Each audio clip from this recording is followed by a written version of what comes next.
मसीह में आप सबको सलाम। खुदावंद आपको और आपके ख़ानदान को बरकत, सेहत और तंदुरुस्ती अता करे। मसीह यस्सु नासरी के नाम से आमीन। हमारे लिए आज की तिलावत रसूलों के अमाल 15 बाब 7वीं आयत से 21 आयत। मेरी राय ये है कि जो गैर कौमों में से खुदा की तरफ रुजू लाते हैं उनके लिए ज़्यादा मुश्किल नहीं बनानी चाहिए। खुदा बाप, बेटे और रूह कुद्दस के नाम से आमीन। उस वक्त जब बड़ी बहस हुई तो पतरस ने खड़े होकर उनसे कहा कि ए मर्दो भाइयों, तुम जानते हो कि पहले दिनों में खुदा ने हम में से मुझे चुना कि गैर कौमें मेरी ज़ुबान से इंजील की बातें सुनें और ईमान लाएं।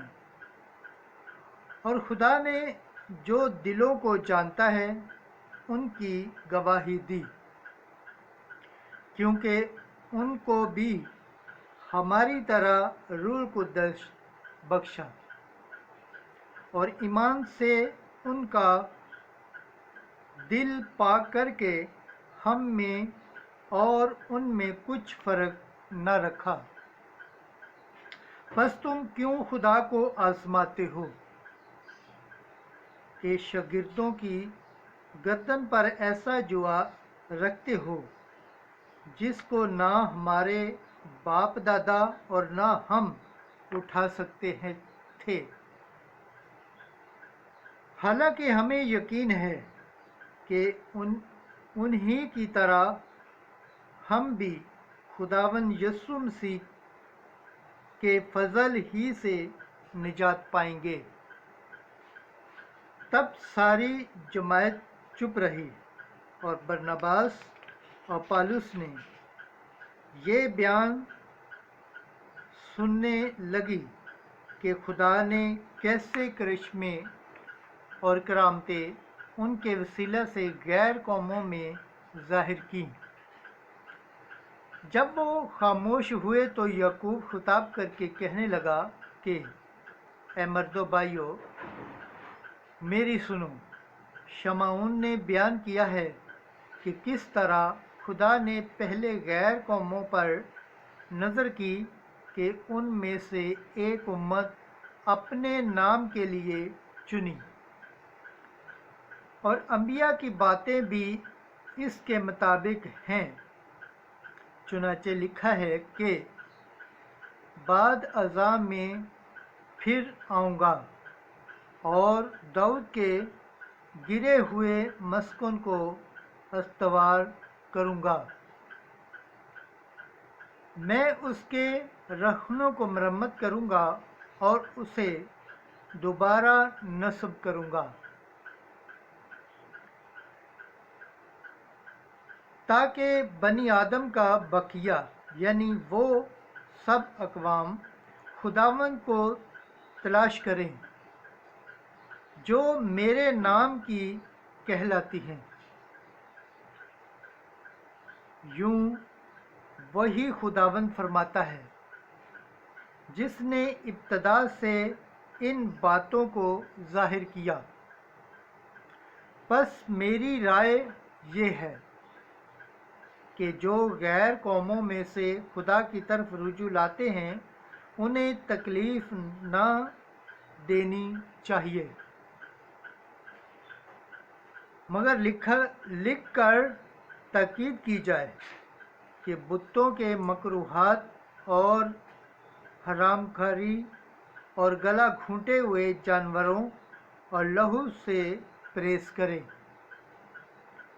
क्योंकि पुराने ज़माने से हर शहर में मूसा की शरीयत की मनादी करने वाले होते आए हैं और हर सब्बत को वो इबादत खानों में पढ़कर सुनाई जाती है।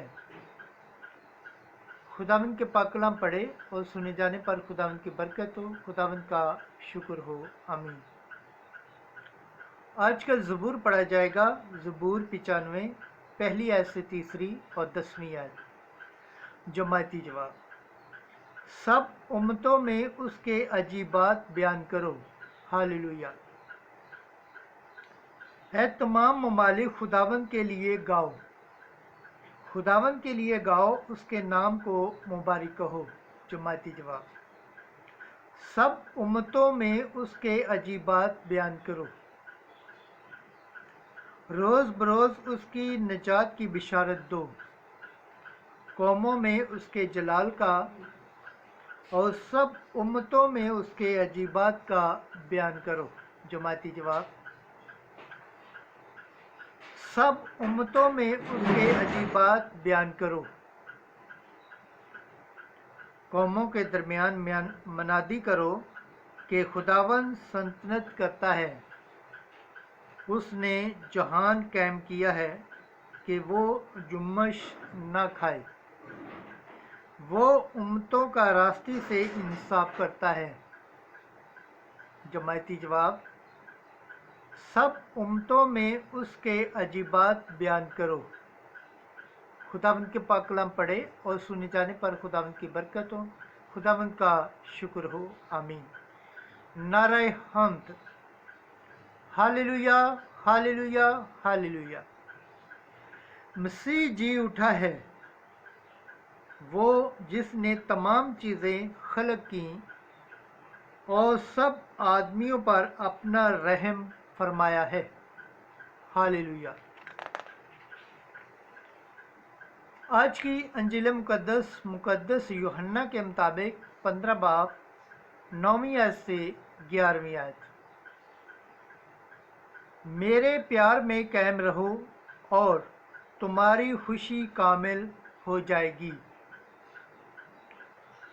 उस वक्त यस्सु ने अपने शागिर्दों से कहा, जैसे बाप ने मुझे प्यार किया है वैसे ही मैंने तुम्हें प्यार किया है, तुम मेरे प्यार में कायम रहो।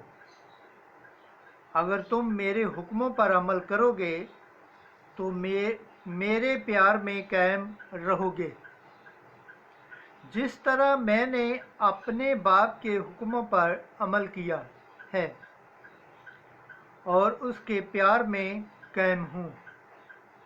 मैंने ये बातें इसलिए तुमसे कहीं कि मेरी खुशी तुम में हो और तुम्हारी खुशी कामिल हो जाए। अंजील मुकद्दस के वसीला से हमारे गुनाह माफ़ किए जाए। MC तेरी सताइश हो।